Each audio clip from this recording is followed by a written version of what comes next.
सकीब, जो बात अभी हेमंत सर ने कही कि भाई नीतीश कुमार साहब का पराभव निश्चित तौर पे राजनीतिक पराभव उनका साफ दिख रहा है। अब उनके लिए चाहे आप जितने बुलेटिन जारी करा लीजिए, जो कुछ जारी करा लीजिए, दिख तो रहा ही है ना। विधानसभा से लेकर के तमाम मंचों तक की जो एक्टिविटी है वो अपने आप में बहुत कुछ कह दे रही है। इसमें मुझे नहीं लगता है कि बिहार की जनता हो या देश की जनता हो उसको समझ में नहीं आता हो, आप चाहे जितने बुलेटिन जारी करा लीजिए। खैर, बिहार के मुद्दे ये कहां है? कौन से ऐसे मुद्दे हैं जिन पर चुनाव लड़े जाए? आज जो जेडीयू ने बोला, जिस तरीके से जेडीयू ने साफ किया कि भाई हम भाजपा से ज्यादा सीटों पर चुनाव लड़ रहे हैं, ये तय है। अब अगर ये ज्यादा सीटों पर चुनाव लड़ रहे हैं तो जेडीयू तो बात करेगी मुद्दे की, क्योंकि अभी भी जिस तरीके से वो रोजगार नए देने की बात कर रहे हैं, बिजली फ्री देने की बात कर रहे हैं, 10,000 रुपए का लोन दे रहे हैं महिलाओं को, तो वो तो अपना अपना वोटर सेट कर रहे हैं। लेकिन क्या वो इन सारी योजनाओं से भाजपा के वोटर भी जुड़ेंगे क्या? देखिए रामप्रकाश भाई, जदयू और भारतीय जनता पार्टी के अंदर जो खींचतान चल रही है, यानी मैं पूरे एनडीए की अगर बात करूं, उसमें जो जूतम पैजार की स्थिति बनी हुई है, ये सिर्फ जदयू, भाजपा, लोजपा, हिंदुस्तानी आवाम मोर्चा के बीच जूतम पैजार की स्थिति नहीं बनी है। मैं कुछ बातों पे हेमंत भाई का ध्यान भी रखना चाहूंगा। इनके अंदर भी जो है ना जूतम पैजार की स्थिति बनी हुई। इनके अंदर जैसे नीतीश कुमार की जो ये कथित किचन कैबिनेट भूंजा पार्टी है, इसने नीतीश कुमार को हाईजैक कर लिया है। अब ये एकदम पब्लिक डोमेन में है, आम चर्चा में है, चाय की दुकानों पे इसकी चर्चा होती है। जदयू के सिर्फ चेहरा बन के रह गए हैं नीतीश कुमार। कंट्रोल जदयू संजय झा, ललन सिंह, विजय चौधरी कर रहे हैं। यानी ये तीन सवर्ण नेता, एक भूमियार, मतलब दो भूमियार और एक ब्राह्मण, इसका रिएक्शन है पिछड़े समाज के वोटर्स में, और बहुत बड़ा रिएक्शन है। अभी देखिए, कल परसों अरुण सिंह की जदयू में वापसी का कार्यक्रम था। अरुण सिंह समता पार्टी के समय से नीतीश जी के साथ रहे, बीच में वो रालोसपा से सांसद बने, एक बार और वो सांसद बने, 2 बार जहानाबाद के वो सांसद रहे हैं। 2024 का लोकसभा चुनाव उन्होंने बसपा के टिकट पर लड़ा। हालांकि वो लड़ना चाहते थे चिराग पासवान की पार्टी से, लेकिन वो उनकी वहां सेटिंग नहीं हो पाई, तो बहरहाल उन्होंने बसपा से चुनाव लड़ा। और बसपा से चुनाव लड़ने का नतीजा अरुण कुमार के ये हुआ कि जहानाबाद की सीट जो सुरेंद्र यादव वहां से जीत गए, आरजेडी के उम्मीदवार जीत गए।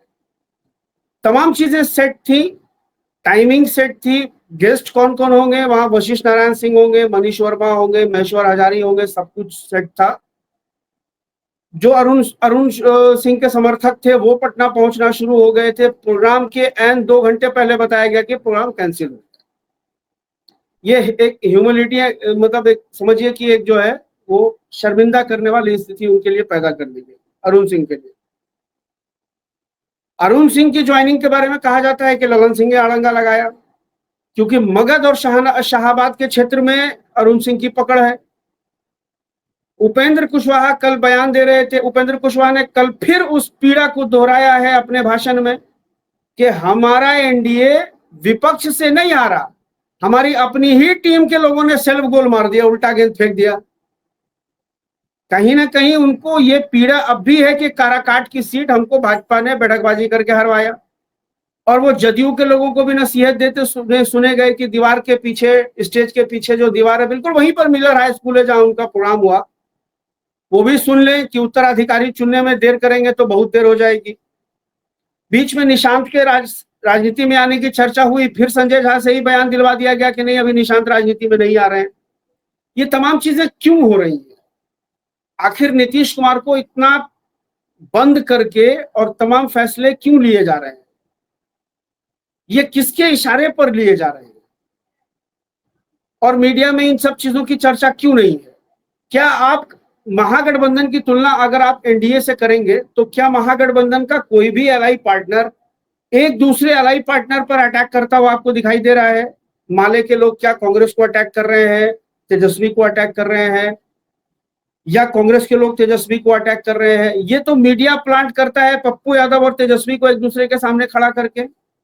वो भी उसको बहुत बहुत हद तक कंट्रोल करने की कोशिश राहुल गांधी ने अभी इस यात्रा में की। जब वो कोसी और सीमांचल के इलाके में पहुंचे तो वहां उन्होंने पप्पू यादव और इन दोनों को गले मिलवाया। पप्पू यादव ने तेजस्वी को बिहार का भविष्य बताया, ये सब चीजें हुई। लेकिन ये जो इधर वाले खेमे में जो जूटम पजार की स्थिति है, ये तो दिख रही है। उपेंद्र कुशवाहा का बयान है कि हम डूबेंगे तो सबको लेके डूबेंगे। ये ऐसे, ये वो किसके लिए बोल रहे हैं? वो महागठबंधन के लिए कह रहे हैं क्या कि हम डूबेंगे तो सबको लेके डूबेंगे? उनके डूबने से महागठबंधन को क्या फर्क पड़ रहा है, लेकिन उनके डूबने से एनडीए को फर्क पड़ रहा है। वो ऐसे ही नहीं कह रहे। चिराग पासवान को कल वहां मुजफ्फरपुर में परसों सबने बता दिया कि बिहार का अगला मुख्यमंत्री चिराग पासवान है। लॉ एंड ऑर्डर इतना खराब हो गया है कि अब चिराग पासवान को शर्म आती है साथ रहने में। ये सब चीजें अनायास नहीं चल रही है।